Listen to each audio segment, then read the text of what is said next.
The international team appointed to monitor the ceasefire were powerless to stop them. We were possibly the only people in Kosovo that didn't have arms. But there we were between these two forces trying to keep them apart. They were heavily armed. They were willing to use those arms. And eventually we worried that they would maybe turn their arms on us, thinking that we had somehow were leaning in the opposite direction. Some of the monitors did lean, and mostly one way. Ndihmën që na kanë ofruar kanë qenë hartat me të cilat janë shërbyer vet ata. Është diçka që neve na kanë dashur atku, na kanë dashur për matjen e koordinatën e koordinatave, shumë gjëra të tjera që i vjen çdo ushtri.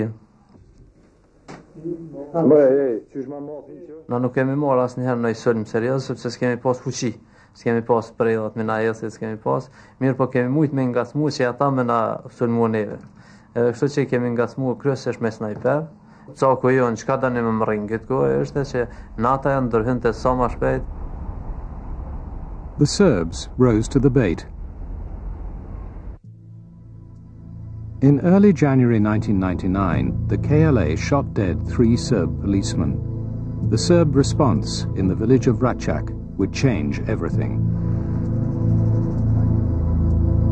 Mi smo imali izveštaje o jednoj familiji iz sela Račak koja je bila odgovorna za ubistvo 3 policajca.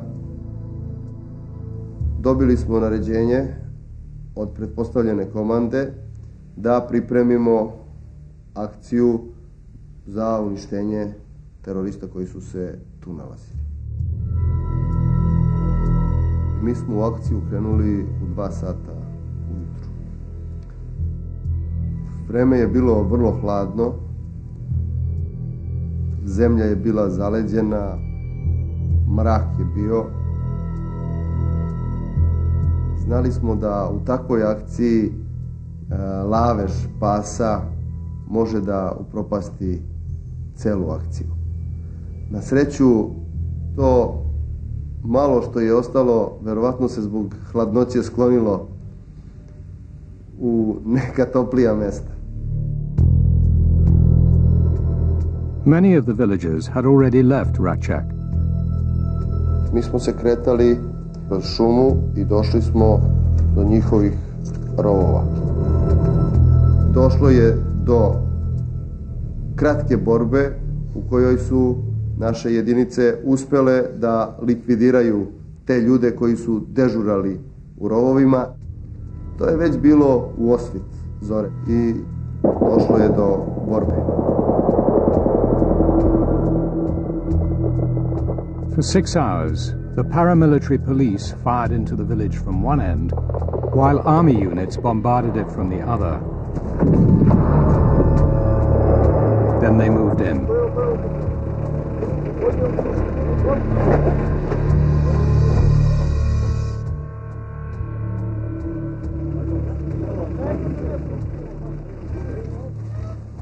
The Serb force reported finding the bodies of 15 Albanian men in the village. The Serb major says that after searching from house to house, he left a small unit to stand guard overnight. I u toku noći su oni napustili položaj. Iz kog razloga, to rečeno je da su se bili uplašili. Vi sada kažete, preko Račka se ovako prelazi da je jasno da je to bila podmetačina i da je bio zločin.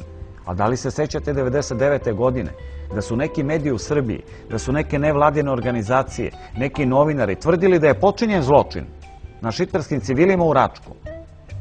Tada se to onda provlačilo kroz Srbiju. Činjenica da tamo se desio zločin. Ne, nije se desio zločin, nije bilo zločina. Nije bilo mrtvih u Račku. Ne, mrtvih jeste, nije bilo zločina. Zločin je kada ubijete civila ili zarobljenog ga streljate. Helena Rante je konačno priznala da su tamo teroristi stradali u borbi. Nije bilo egzekucije iz blizine, ničega. Znači, bila je, imate u američkim udžbenicima za specijalne jedinice, Delta, snage i ostale, opisan Račak.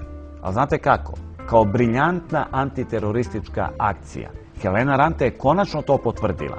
sada, da nije bilo i da je ona bila izvrgnuta, znači, pritisku od strane nemačkih diplomata, naročito tadašnjeg ministra Joške Fišera, dakle direktno optužuje Fišera, ministra inostranih poslova, da je on nju pritiskao i da su joj pretili smrću, ako ne kaže da je bio masakr. Samo što se to u našoj javnosti nekako stidljivo provlači. Dakle, nije bilo nikakvog masakra civila u Račku. A u ostalom, znate, nije logično, policija obaveštava verifikatore da će izvesti akciju, oni su tu sa policijom, stalno prate kako ide policija, oni idu sa njima. I sada zovete neko ko jedva čeka da vam namakne omču na vrat da vas bombarduje i onda ćete pred njegovim očima da počinite zločin. Pa da li je moguće da je neko toliko lud? A kažete mi kad smo pričali o bombardovanju, ajde, nismo mogli da utičemo na to da ne bude bombardovanja, jesmo li mogli da utičemo da ne traje 78 dana, recimo? Zašto je moralo toliko dugo da traje? Je li moglo da bude završeno za 10 dana, da ne izgubimo više od 100 milijardi koliko se procenjuje šteta na teritoriji naše zemlje? Gde su i opet tu Amerikanci odigrali glavnu ulogu? Pa da vam kažem nešto više. Zašto se čekalo na Kumanovo toliko dugo? Pa vi kao da navijate za NATO. Ne, šalim se. Kao običan građanin i gledalac. Ne, ali to je način razmišljanja one druge strane. Dakle, oni su definisali i javno saopštili svoje ratne ciljeve i rekli su da će za 3 do 4 dana uništiti većinu potencijala vojske na Kosovu i Metohiji i da će onda, znači, ući na Kosovo, okupirati tu teritoriju i završiti sa tom pričom. Međutim, zbog snažnog otpora koji smo pružili, oni nisu mogli da realizuju svoje vojne ciljeve za 3 do 4 dana. Pa su krenuli sa 430 aviona, da bi izašli na 1200 aviona. Da li to možete zamisliti za ovako malu Srbiju? A najveći deo je išao na Kosovo. Kosovo i Metohija, oko 11.000 kvadratnih kilometara. To je sićušna teritorija. Da 1000 aviona, tog 850 borbenih, svakodnevno tuča po toj teritoriji.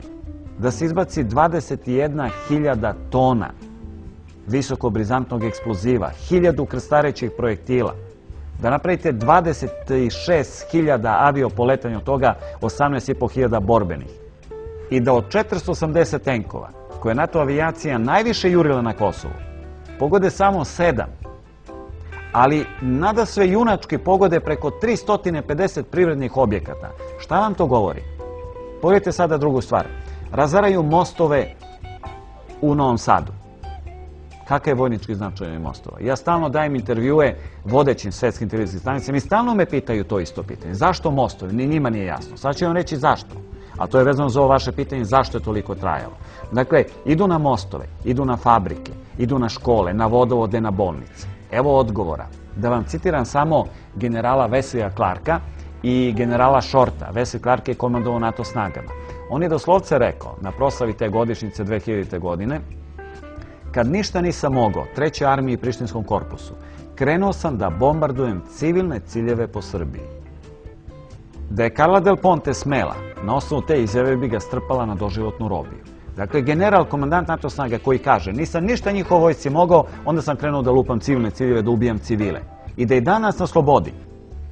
Boga mi nešto nije u redu. A onda general Short kaže na toj istoj godišnjici: kaže, ako želimo da porazimo Srbe, moramo da im oduzmemo uslove za normalan život.